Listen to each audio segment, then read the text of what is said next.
Hey guys, welcome to Study Cafe Commerce. और आज हम स्टार्ट करने वाले हैं इकोनॉमिक्स की फर्स्ट यूनिट जो है हमारी, विच इज़ नेशनल इनकम।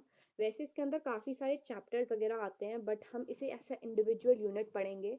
इस चैप्टर के बेसिकली 2 या 3 पार्ट्स आएंगे, देख सकते हो आप। इसमें इसमें हमने मोस्टली थ्योरी पोर्शन कवर किया है इस वाले पार्ट में, और इसमें लास्ट में हमें थोड़े से न्यूमेरिकल्स डिस्कस किए हैं जो बेसिक लेवल के हैं, तो वो भी हम देखेंगे इस चैप्टर में। So let's start with this chapter. ठीक है, तो सबसे पहले हमें इसमें पढ़ना है सेक्टर्स ऑफ इकोनॉमी। याद रखना हमेशा 4 सेक्टर्स ऑफ इकोनॉमी होती हैं, बट अभी हमें वैसे इस पूरे चैप्टर में हमें बताने के लिए बता रखा है कि 4 सेक्टर्स होते हैं, बट हमें सिर्फ 2 सेक्टर इकोनॉमी मॉडल ही पढ़ना है। ठीक है, तो 4 सेक्टर्स कौन कौन से होते हैं? सबसे पहले कंज्यूमर्स होते होंगे, हम जैसे लोग जो कंज्यूम करते हैं गुड्स को, that's called household sector. Then in इस गुड्स को जो प्रोड्यूस करते हैं वो होती है फर्म्स, तो प्रोड्यूसर सेक्टर। एंड देन होता है गवर्नमेंट। गवर्नमेंट भी एक टाइप का सेक्टर होता है, तो गवर्नमेंट सेक्टर।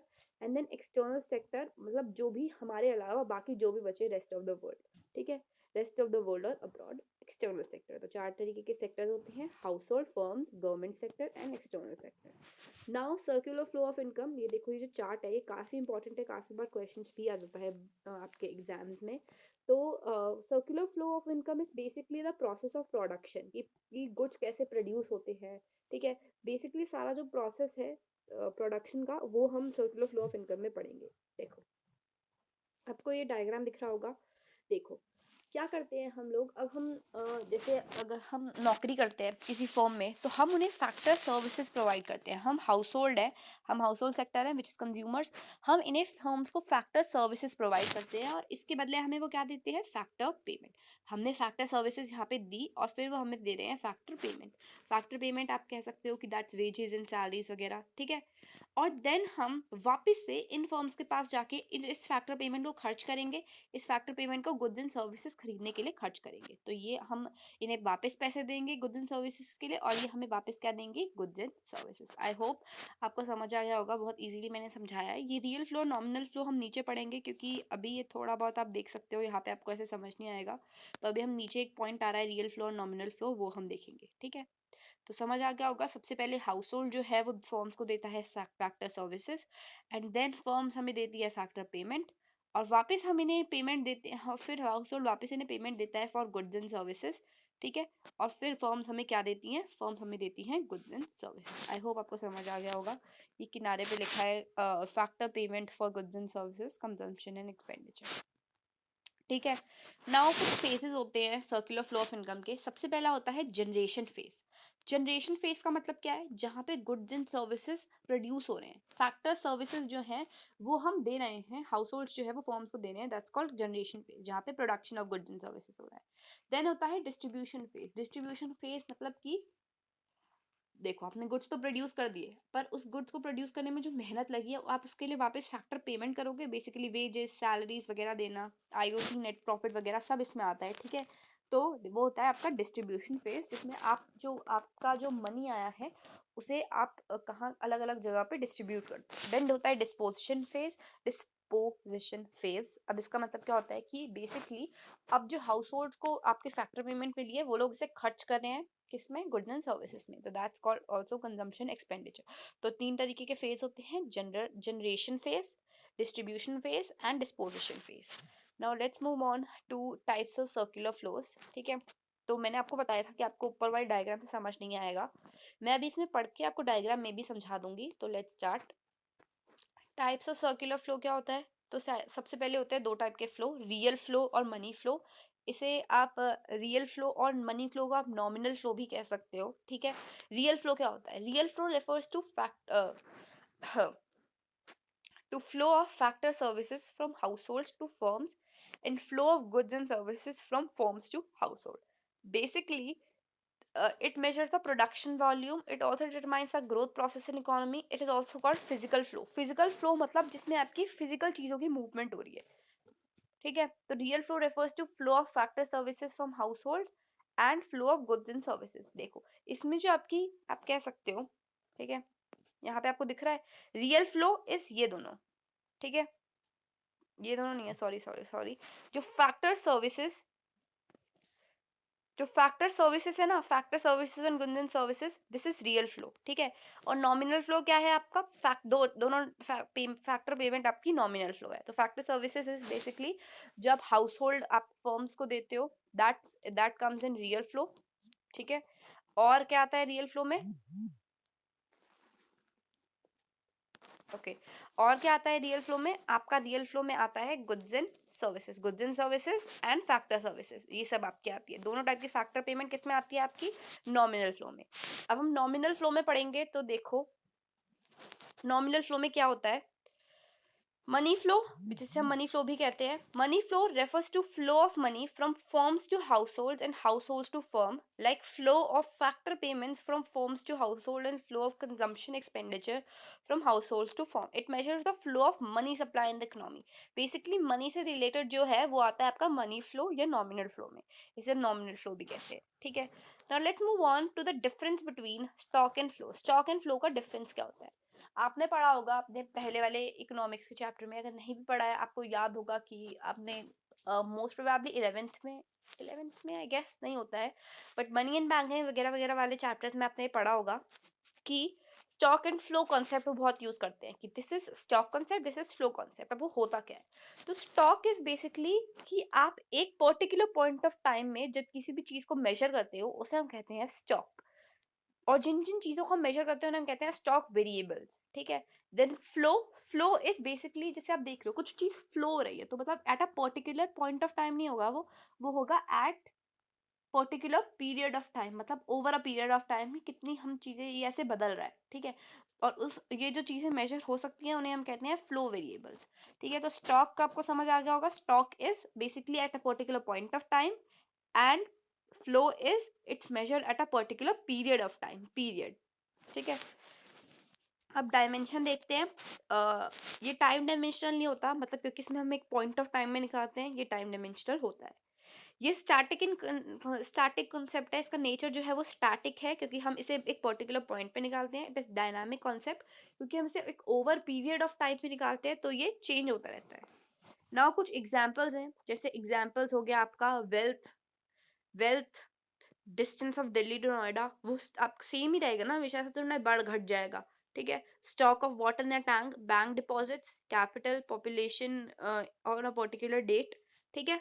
तो ये हो गया आपका कुछ स्टॉक के एग्जांपल्स। नाउ फ्लो का एग्जांपल आपकी pocket allowance, spread of car travelling speed of car travelling from Delhi to Noida, वो चेंज होती रहती है, ऐसा नहीं है कि सेम स्पीड पे आप चलोगे हमेशा, ठीक है। Flow of water from tank, demand supply, national income, GDP, ठीक है। ये सब आपका किस में आता है, आपका फ्लो में। Now let's move on to types of goods. So काफी तरीके के गुड्स होते हैं। सबसे पहले होता है final goods, intermediate goods, consumption goods and capital goods. Final goods होते हैं जो रेडी टू यूज होते हैं, कि मतलब कि वो गुड्स पूरे बन के तैयार हो गए हैं और उन्हें आपको सीधा यूज करना है। देन इंटरमीडिएट गुड्स जो है वो यूज होते हैं आपके फाइनल गुड्स के प्रिपरेशन में। जैसे सोचो मेरी एक बिस्किट फैक्ट्री है, तो मैं जैसे शुगर, मेरे लिए फ्लावर एंड शुगर फ्लावर वगैरह ये सब मेरे लिए क्या है, आपका एक तरीके से मिल्क, ये मेरे लिए क्या है, आपका इंटरमीडिएट गुड्स। तो इंटरमीडिएट गुड्स बेसिकली वो गुड्स है जो मैन्युफैक्चर जिन्हें जिन्हें जिनका यूज करके जिनको यूज करके हम मैन्युफैक्चर करते हैं final goods. Then consumption goods या कंज्यूमर गुड्स जो रेडी टू कंज्यूम होते हैं by the consumers. Then capital goods, ये बेसिकली मशीनरी वगैरह जो आपकी फर्म्स यूज करते हैं वो आते हैं यहाँ पे कैपिटल गुड्स में। Now let's move on to the difference between final goods and intermediate goods.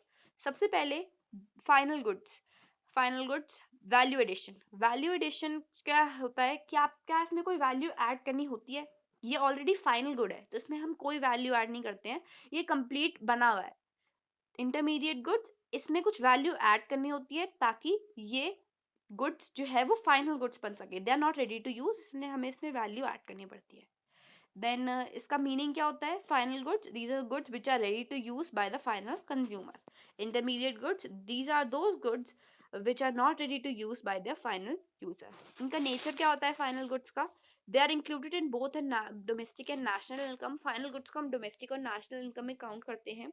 क्योंकि इसकी फाइनल वैल्यू हम इसमें सब कुछ काउंट करते हैं, जो उसके पीछे प्रोडक्शन प्रोसेस में जितने भी गुड्स लगे हैं उसकी वैल्यू इसमें काउंटेड होती है। तो हम इसमें फाइनल गुड्स को काउंट करते हैं आपके नेशनल इनकम और डोमेस्टिक इनकम में। बट हम इंटरमीडिएट गुड्स की वैल्यू को काउंट नहीं करते हैं, क्योंकि इसकी वैल्यू जो है वो एक टाइप से आपकी डोमेस्टिक इनकम आपके फाइनल गुड्स में ही ऐड हो चुकी होती है, इसलिए हम इंटरमीडिएट गुड्स की वैल्यू को काउंट नहीं करते। Value addition sorry, this is the same point, यहाँ पे हमने जो पढ़ा है वही यहाँ पे है, ठीक है। Then production boundary, final goods ने अपनी प्रोडक्शन बाउंड्री क्रॉस हो चुकी होती है because they are ready to use, तो उसमें और कुछ प्रोडक्शन करना नहीं रहता है। एंड इंटरमीडिएट गुड्स, इन्होंने अभी प्रोडक्शन बाउंड्री को क्रॉस नहीं किया होता है। एग्जाम्पल हो गया जैसे milk purchase by house hold for consumption, machinery purchased as an investment, these are the examples of final goods. Now milk purchased by a biscuit company as a raw material, milk purchased by a dairy shop for resale, basically ये examples हो गए आपके final goods और intermediate goods पे। वो इस पे भी डिपेंड करता है, जैसे कि हाउस होल्ड के लिए मिल्क हम सेल्फ कंजम्पशन के लिए ले रहे हैं, तो वो तो उनके लिए फाइनल गुड हो गया, बट अब एक बिस्किट फैक्ट्री के लिए जो ऐसे बिस्किट बनाने में यूज करेगी उसके लिए क्या हो गया, ये इंटरमीडिएट गुड्स। आई होप आपको समझ आ गया होगा। नाउ ये कुछ आपके डिफरेंट डिफरेंट क्वेश्चंस हैं, मैंने ऑलरेडी सॉल्व कर रखे हैं ये, तो यहाँ पे एक इंपॉर्टेंट नोट भी दे रखा है। एक साल से ज्यादा ना कुछ भी चीज यूज करोगे उसे हम फाइनल गुड बोलेंगे। जैसे आप होता है ना कि स्कूल्स में आप चौक यूज करते हो, ठीक है, तो चौक जो है वो बेसिकली आपका फाइनल गुड नहीं है, दैट्स इंटरमीडिएट गुड, क्योंकि उसका हम वैल्यू एक साल से कम में उसको खत्म कर देते हैं, that's why it's an intermediate good. और एक साल से ज्यादा जो भी होता है वो फाइनल गुड। ये पॉइंट आपको याद रखना है इस टाइप के क्वेश्चन के, जैसे चौक हो गया, fans, black board and everything, ठीक है। Now, giving reasons of the following categorize into final or intermediate goods. Furniture purchased by a school, मैंने कहा जैसे कि एक साल से ज्यादा होता है तो that's why it's final goods. Chalk, duster, etc. purchased by school, मैंने अभी आपको एग्जांपल दिया था कि ये आपका intermediate goods है, क्योंकि आप एक साल के अंदर इसे कंज्यूम कर लेते हो। Computer installed in an office, it's a final goods. Mobile set purchased by a mobile dealer, क्योंकि वो वापस उन्हें रीसेल करेगा। अब इसमें हमें मेंशन नहीं है कि क्या उसने खुद के लिए खरीदा है या रीसेल के लिए खरीदा है, तो दैट्स व्हाई हम इसे मानेंगे कि उसने वापस बेचने के लिए खरीदा है, that's why it's intermediate goods. Paper purchase by a publisher, it's intermediate goods. Printer purchase by a lawyer, it's a final good, क्योंकि उसका काम नहीं है आपका प्रिंटर वगैरह बेचना, ठीक है, तो that's why it's final good for him. Coal used by household, final good. Unsold coal are the trader at year end, it's intermediate good. Seeds purchased by a farmer, it's intermediate goods, क्योंकि उसे seed नहीं बेचनी है, उसे seed के बाद जो plant होएगा, प्लांट में जो फसल होगी वो बेचनी है, ठीक है। Electricity consumption in a business, as हमें पता है कि हम इस इलेक्ट्रिसिटी को आप कंज्यूम कर लेते हो विद इन अ ईयर, तो that's why for a business it will be a intermediate good. Sewing machine purchase by a housewife, final good. Soft drink purchase by school canteen, soft drink देखो it's purchase by school canteen है, पर ये आप within a year consume कर लेते हो, that's why it's intermediate goods. Coal used by manufacturing firm, intermediate. Fertilizer used by farmer, intermediate. Refrigerator installed by firm, it's final good, क्योंकि आप इसे एक साल से ज्यादा यूज करते हो। आई होप आपको इंटरमीडिएट और फाइनल गुड्स का ये समझ आ गया होगा। Now let's move on to the most मतलब इम्पॉर्टेंट पार्ट है जिसमें हम पढ़ेंगे, एक्चुअली आई गेस यहाँ से दूसरा चैप्टर स्टार्ट होता है, I am not sure, but जैसे क्या चैप्टर वाइज क्लासिफिकेशन है आपके बुक में, यहाँ से दूसरा चैप्टर स्टार्ट होता है जो नेशनल इनकम से ऊपर बेस्ड है। ऊपर से पहले ऊपर वाला चैप्टर इज बेसिकली समरी, कि आप समरी नहीं कि बेसिक पार्ट है वो थोड़ा। यहाँ से हम थोड़ा मोर चैप्टर की तरफ बढ़ते हैं, यूनिट की तरफ। नेशनल इनकम क्या होता है guys? National income it is basically the sum total of income of the normal residents of a country. जो normal residents of a country है उनकी सम टोटल ऑफ इनकम को हम क्या कहते हैं? National income. Domestic territory of a country refers to the area of economic activity which generates a domestic income. Basically domestic territory क्या होती है एक कंट्री की? जहाँ से डोमेस्टिक इनकम जनरेट होती है। अभी डोमेस्टिक टेरिटरी में क्या क्या आता है वो भी हम पढ़ेंगे। देखो डोमेस्टिक टेरिटरी डोमेस्टिक टेरिटरी में क्या क्या इंक्लूड होता है? सबसे पहले ships and aircrafts. Ships and aircrafts owned and operated by normal residents between two or more countries. Example, planes operated by Air India between Japan and China are part of domestic territory of India. Similarly, planes operated by Turkish Airlines between India and Britain are part of the domestic territory of Turkey.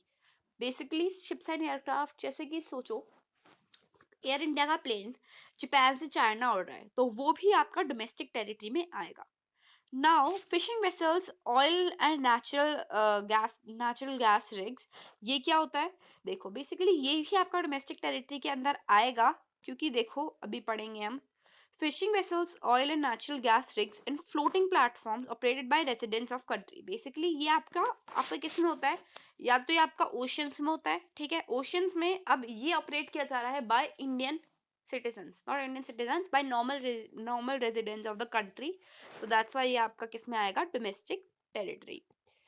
International residents of a country in the international waters where they have exclusive operational rights, उनके पास operational rights होने चाहिए, like fishing boats operated by Indian fishermen in international waters of Indian Ocean will be considered the part of domestic territory of India, ठीक है। Next is embassies. Embassies, consulates and military establishments. मतलब अगर सोचो हमारा country का किसी और देश में है तो वो भी आपका डोमेस्टिक टेरिटरी का पार्ट होगा। जैसे establishments of a country located abroad, example Indian embassy in China is a part of the domestic territory of India। वैसे ही सिमिलरली अगर चाइना का कोई इंडिया में लोकेटेड है तो वो किस में आएगा? चाइना की डोमेस्टिक टेरिटरी पे। अब डोमेस्टिक टेरिटरी में ये सब चीजें, ये दोनों चीजें नहीं आती हैं। सबसे पहले एम्बेसीज एंड मिलिट्री एस्टैब्लिशमेंट। जैसे मैंने आपको बोला कि अगर चाइना की कोई आपकी मिलिट्री एस्टैब्लिशमेंट या एम्बेसी इधर है तो वो चाइना की डोमेस्टिक टेरिटरी में आएगी, हमारी में नहीं आएगी, ठीक है। Then international organisation like UNO, WHO, WTO, इसका कोई ऑफिस अगर हमारे इंडिया में है तो वो हमारे इसमें नहीं आएगा। इट्स लोकेटेड विद इन, अगर वो विद इन जियोग्राफिकल बाउंड्रीज में लोकेटेड है तो वो हमारी डोमेस्टिक टेरिटरी का पार्ट नहीं होगा, ठीक है। नाउ हम बढ़ते हैं जीडीपी एंड वेलफेयर की तरफ। जीडीपी आपको पता है, gross domestic product, the value of all goods and services produced in a country with in accounting year, it's basically GDP.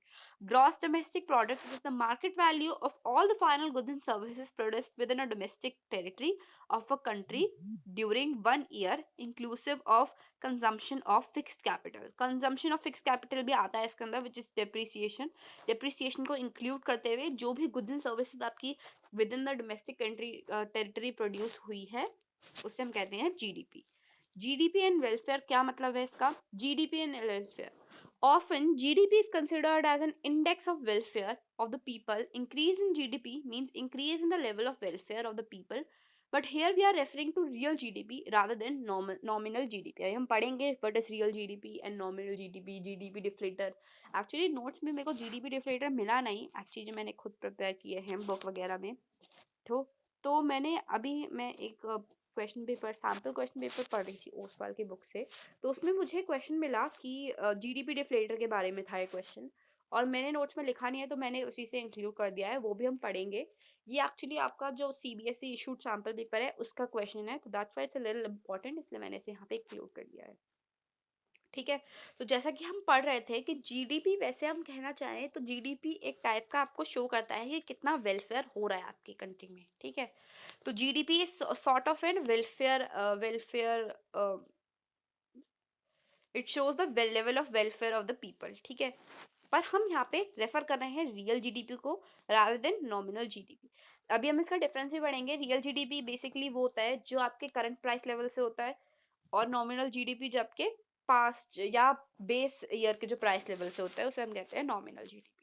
When real GDP rises, flow of goods and services tends to rise। मतलब real GDP अगर rise हो रहा है तो इसका मतलब यही है कि flow of goods and services भी राइज हो रहा होगा, तभी आपका वेलफेयर इंडिकेटर होता है सॉर्ट ऑफ आपका जीडीपी, ठीक है।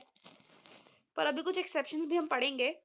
And this means greater availability of goods per person leads to higher level of welfare, ठीक है। बेसिकली अगर आपका जीडीपी, रियल जीडीपी इंक्रीज हो रहा है तो इसका मतलब ये है कि flow of goods and services भी आपका around the domestic territory increase हो रहा है। मतलब कि पर पर्सन के लिए जो आपके गुड्स एंड सर्विसेज है वो इंक्रीज हो रहे हैं, तो विच अल्टीमेटली मीन्स कि आपका कंट्री में वेलफेयर हो रहा है, ठीक है, ठीक है। Now difference between depreciation and capital loss भी है, सॉरी ये एक्चुअली पीछे का पेज है, अभी हम आगे पढ़ेंगे डिप्रिसिएशन और कैपिटल लॉस का डिफरेंस। अभी हम ये पढ़ते हैं कि एक्सेप्शंस है कि अगर आपका जीडीपी, जरूरी नहीं है हमेशा कि अगर आपका जीडीपी बढ़ रहा है तो आपका वेलफेयर भी बढ़ रहा है। ये कुछ एक्सेप्शंस है कि क्यों नहीं बढ़ रहा है हमारा वेलफेयर अगर जीडीपी बढ़ रहा है तो। ठीक है, सबसे पहले distribution of GDP. Distribution of GDP मतलब आपको पता है ना, एक कहते हैं कि जो अमीर है वो और अमीर होते जा रहे हैं, गरीब और गरीब गरीब होते जा रहे हैं। तो इसका ये मतलब है कि जो extra goods and services produce हो रही है ना, वो अमीर लोग खरीद रहे हैं रादर देन गरीब लोग जिनके पास नहीं है। ठीक है, मैं आपको पढ़ के बताती हूँ। With an increase in the level of GDP, distribution of goods and services also increase, but the distribution is unequal. Welfare level of poor people may not rise. Only fewer people get this benefit. India is facing almost a similar situation at present. Overall level of GDP has tended to rise, but poor are still poor, hungry. That is, they live beyond below the. I was about to say beyond. Sorry.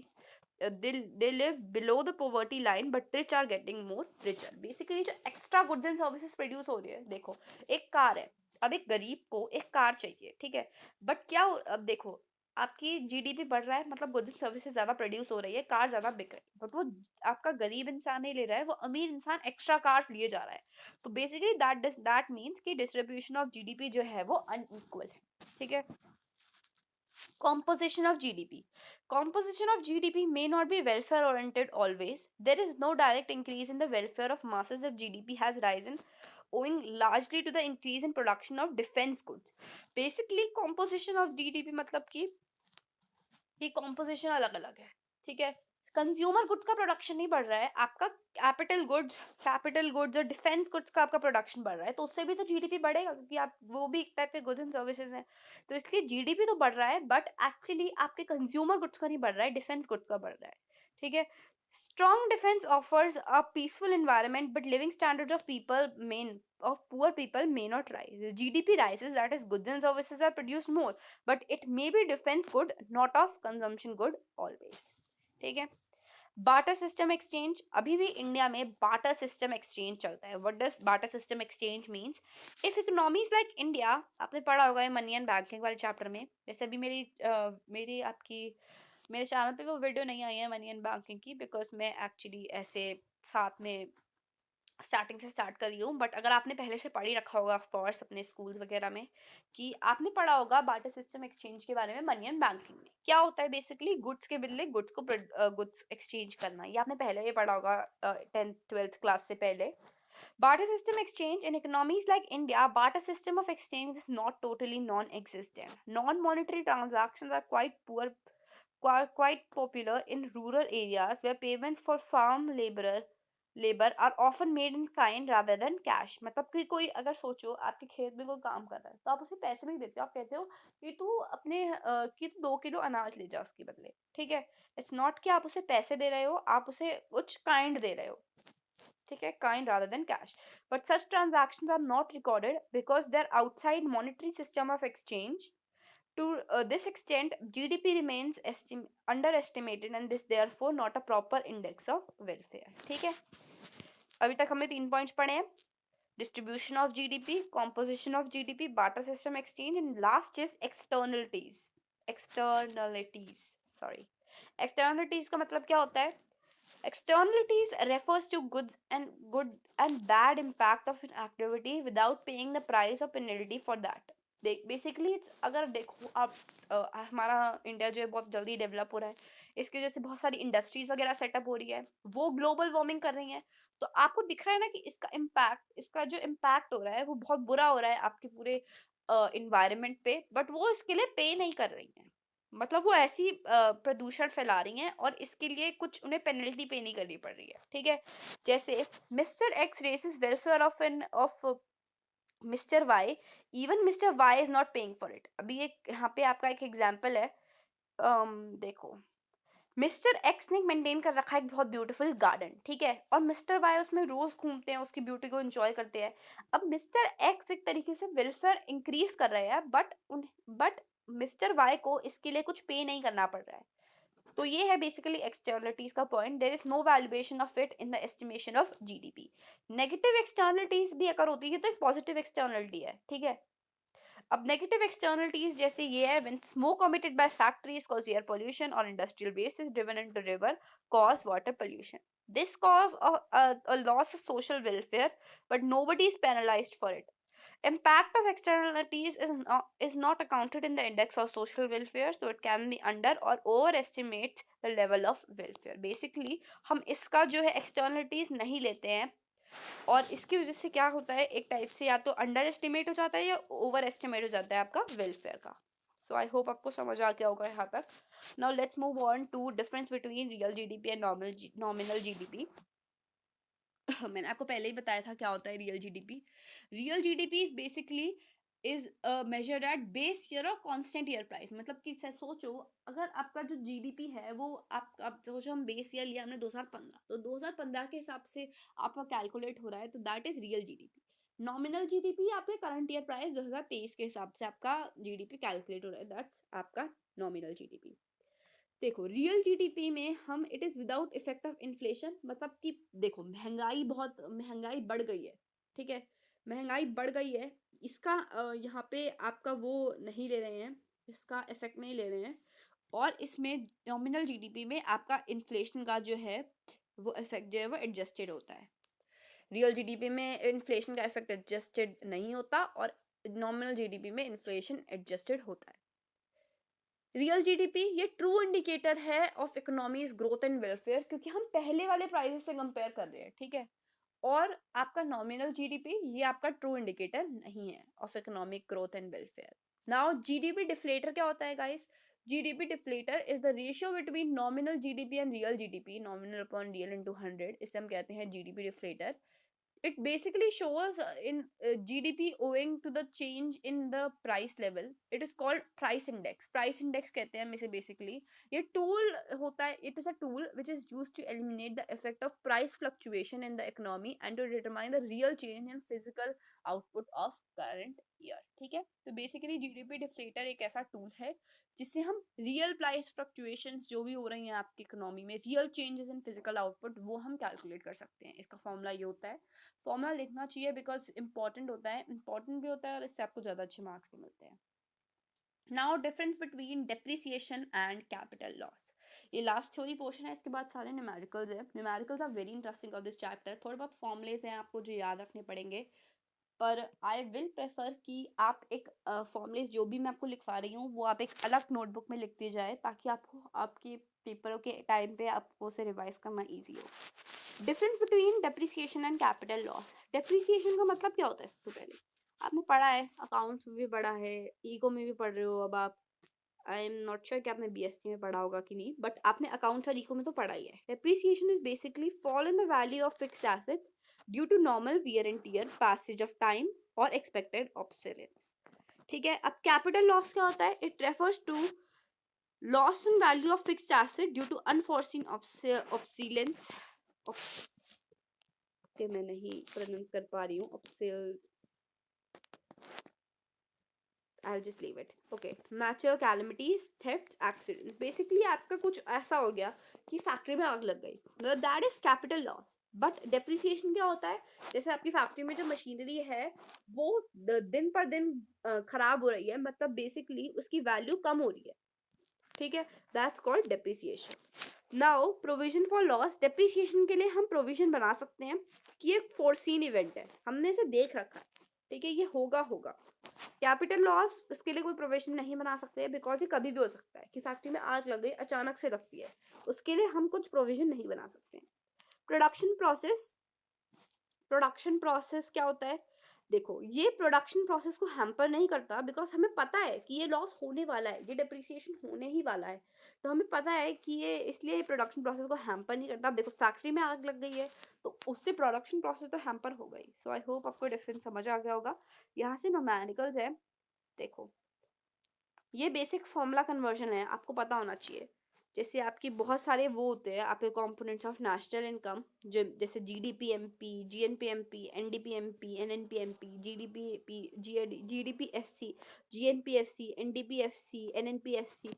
ये क्या है? अब आपके ये basically अभी आपको full form तो पता ही है. Gross domestic product, gross net या national, actually I guess it's national. Gross net है, सॉरी, नेट नहीं है, sorry, gross national product. Basically आपको उनकी को फुल फॉर्म याद नहीं रखनी है, आपको बस ये याद रखना है जो यहाँ पे लिखा है. कि अगर आपको इनमें से कुछ एक चीज़ दे रखी है, जैसे आपको इस कंपोनेंट में से जीडीपी एमपी दे रखा है, तो आप उसमें से इजीली कैसे आप उसमें से एनडीपी एफसी निकाल सकते हो, उसके लिए आपको ये याद रखना पड़ेगा, ठीक है। तो ग्रॉस को अगर हम नेट में बदलेंगे, ग्रॉस को अगर हमें नेट में बदलना है, विच इज ग्रॉस इज बड़ा। ग्रॉस अगर आप कहते हो कि ग्रॉस प्रॉफिट हुआ है, तो ग्रॉस प्रॉफिट ज्यादा होता है नेट प्रॉफिट से, तो ग्रॉस प्रॉफिट अगर ज्यादा है तो उससे हमें छोटे में बदलना है, तो हम उसमें से माइनस करेंगे क्या, डेप्रिसिएशन। और नेट को ग्रॉस में बदलना है, नेट को ग्रॉस में बदलना है, तो हम क्या करेंगे, प्लस डेप्रिसिएशन। ये आपको याद करना है, इसका कुछ ऐसा फॉर्मूला वगैरह नहीं है कि आपको से मतलब कोई एक्सप्लेनेशन नहीं है अभी मेरे पास इसकी, पर इसे आपको ऐसा फॉर्मूला ही याद करना है, ठीक है। इसे हम आपको याद रखना, डेप्रिसिएशन को consumption of fixed capital, asset replacement cost, ये सब भी कहते हैं, तो याद रखना। कंजम्पशन ऑफ फिक्स्ड कैपिटल सबसे ज्यादा यूज होता है कि कंजम्पशन ऑफ फिक्स्ड कैपिटल कर रहे हैं, तो what is that, it's depreciation, तो याद रखना। तो ग्रॉस को अगर हमें नेट में कन्वर्ट करना है तो हम माइनस डेप्रिसिएशन, नेट को ग्रॉस में करना है तो प्लस डेप्रिसिएशन। नाउ नेशनल और डोमेस्टिक, नेशनल और डोमेस्टिक इज, अब देखो नेशनल को अगर आपको डोमेस्टिक में कन्वर्ट करना है तो net factor income from abroad आपको माइनस करना पड़ेगा। नेशनल, इसमें नेशनल जो है वो आपका बड़ा है, मतलब नेशनल इनकम जो है वो ज्यादा होती है then compare to domestic income. तो अगर आपको नेशनल और डोमेस्टिक करना है तो एनएफआईए माइनस करना पड़ेगा। What is NFIA, it's net factor income from abroad. Net factor income from abroad, इसका फॉर्मूला होता है factor income from abroad and factor minus factor income to abroad, ठीक है। नाउ मार्केट प्राइस को अगर आपको फैक्टर कॉस्ट में convert करना है, विच इज दिस, आपको दिख रहा है ना कि हमने लास्ट पहले यहाँ पे एमपी लिख रखा है और यहाँ पे एफसी लिख रखा है। तो मार्केट प्राइस को अगर आपको फैक्टर कॉस्ट में कन्वर्ट करना है तो आपको एनआईटी माइनस करना पड़ेगा। मार्केट प्राइस आपको पता है of course it's bigger than factor cost. Factor cost is basically जो आपकी आपका अमाउंट खर्च हुआ है उसे बनाने में, और आपको उसे मार्केट प्राइस ऑफ कोर्स उससे ज्यादा रखोगे, तो मार्केट प्राइस को फैक्टर कॉस्ट में कन्वर्ट करना है तो हम माइनस करते हैं NIT, which is net indirect tax, is basically indirect tax minus subsidies. और फैक्टर कॉस्ट को मार्केट प्राइस में कन्वर्ट करना है तो हम करेंगे plus NIT. NIT is equals to IT minus subsidies. IT में बेसिकली आपका दो टाइप के टैक्सेस आते हैं। इनडायरेक्ट टैक्स आपने पढ़ा होगा इकोनॉमी में, इकोनॉमी कह रही हूँ, इकोनॉमिक्स में आपने पढ़ा होगा उस वाले चैप्टर में, गवर्नमेंट बजट में, आई गेस, डायरेक्ट टैक्स और इनडायरेक्ट टैक्स। तो जीएसटी यहाँ पे इनडायरेक्ट टैक्स दो टाइप के ही दे रखे हैं आपको, GST and custom duty.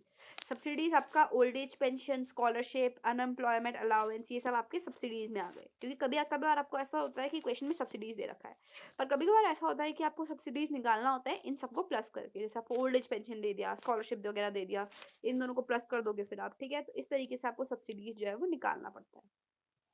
Now ये कंपोनेंट्स है, इनमें से सिर्फ ये दो इंपॉर्टेंट है, क्योंकि इसे हम एनडीपीएफसी को हम क्या कहते हैं, डोमेस्टिक इनकम, एंड एनएनपीएफसी को हम क्या कहते हैं, नेशनल इनकम। नेशनल इनकम और डोमेस्टिक इनकम, ठीक है। Net national product, I guess यही होना चाहिए इसका, नेट नेट नेशनल प्रोडक्ट, मुझे यही लग रहा है। तो net national product at factor cost is आपका national income, and net domestic product at factor cost is NDPSC is आपका डोमेस्टिक इनकम। याद रखना है इसे, ये थोड़ा इंपॉर्टेंट है, ठीक है। नाउ कुछ क्वेश्चंस करते हैं हम इसके। देखो सबसे पहले आपको दे रखा है find out national income. National income का फॉर्मूला क्या बताया था, एनएनपीएफसी। एनएनपीएफसी होता है। अब एनएनपीएफसी निकालने के लिए हमें क्या दे रखा है, यहाँ दे देखो, हमें दे रखा है जीडीपी एमपी। अब इसकी मदद से हम क्या निकाल सकते हैं, एनएनपीएफसी। तो जीडीपी सबसे पहले जो हमें निकालना है, विच इज एनएनपीएफसी को हम इस साइड लिखेंगे और जीडीपी एमपी को हम इस साइड लिखेंगे। इसमें जो प्लस माइनस करना है वो हम करते जाएंगे। अब देखो ग्रॉस को हमें नेट में कन्वर्ट करना है। ग्रॉस है, यहाँ पे ग्रॉस है, इसे हमें नेट में कन्वर्ट करना है, तो इसके लिए मैंने आपको क्या बताया था, माइनस डेप्रिसिएशन। देन आपको डोमेस्टिक को नेशनल में करना है। डोमेस्टिक को नेशनल में कन्वर्ट करने के लिए क्या था, डोमेस्टिक याद रखना, डोमेस्टिक छोटा होता है, नेशनल बड़ा होता है, तो दैट्स व्हाई हम करेंगे plus NFIA. Then market price को हमें फैक्टर कॉस्ट में कन्वर्ट करना है, तो हम करेंगे माइनस एनआईटी। आपको सारे अमाउंट वगैरह दे रखे हैं, तो आप सिंपली यहाँ से निकाल लोगे। एनआईटी आपको दे रखा है जीएसटी माइनस सब्सिडीज कर दो, 700 माइनस 200, ठीक है। तो ये आप सिंपली फॉर्मूले में पुट करके आप इसे कैलकुलेट कर सकते हो। नाउ ये एक और क्वेश्चन, यहाँ पे दो तीन क्वेश्चंस और हैं, वो भी पढ़ लेते हैं। Find out GNPFC and national income. GNPFC निकालना है सबसे पहले, हमें जीएनपीएफसी निकालना है और हमें दे रखा है यहाँ पे एनएनपीएमपी। ठीक है, तो अब नेशनल को नेट को हमें ग्रॉस में करना है। नेट को ग्रॉस में मतलब छोटे को हमें बड़े में कन्वर्ट करना है, तो प्लस डिप्रिसिएशन करेंगे।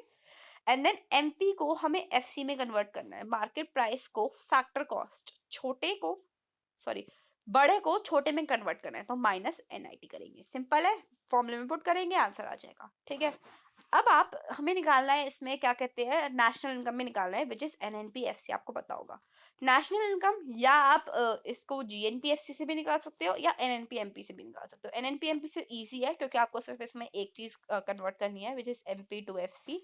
एमपी टू एफसी आपको जाना है तो आप एनआईटी माइनस करोगे, which is net indirect tax minus subsidies. Indirect tax आपको क्वेश्चन में दे नहीं रखा है, आप कहोगे कि इनकम टैक्स तो दे रखा है, but income tax is direct tax, याद रखना हमेशा। तो इसमें आप कंफ्यूज ना हो जाओ, इनकम टैक्स या डायरेक्ट टैक्स आप ये नहीं लोगे।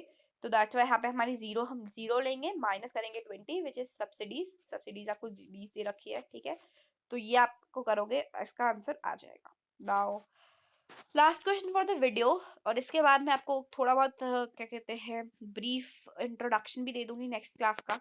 ठीक है,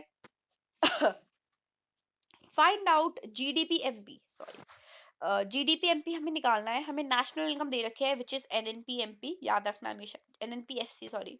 ठीक है, तो जीडीपीएमपी दे रखा है और एनएनपीएससी हमें दे रखा है। तो नेट को अगर हमें क्रॉस में कन्वर्ट करना है तो हम प्लस डिप्रिसिएशन करेंगे। देन नेट को हमें डोमेस्टिक में कन्वर्ट करना है, सॉरी नेशनल को डोमेस्टिक में कन्वर्ट करना है। National is bigger than domestic, तो अगर हमें बड़े को छोटे में कन्वर्ट करना है तो हम क्या करेंगे, minus NFIA which is minus net factor income from abroad. ठीक है, नेट माइनस एनएफआईए करा, और फैक्टर कॉस्ट को मार्केट प्राइस में कन्वर्ट करना है, ज्यादा छोटे को बड़े में करना है कन्वर्ट, तो एनआईटी प्लस कर देंगे। सिंपल फॉर्मूला है, हम इसे कैलकुलेट कर लेंगे। आई होप आपको क्वेश्चन समझ आ गए होंगे। इसके अगर आपको प्रैक्टिस क्वेश्चन हम करा सकते हैं थोड़े बहुत अगली वीडियो में, जो एक खाली न्यूमेरिकल पे आएंगे। अगर आपको वो चाहिए तो let me know in the comments down below.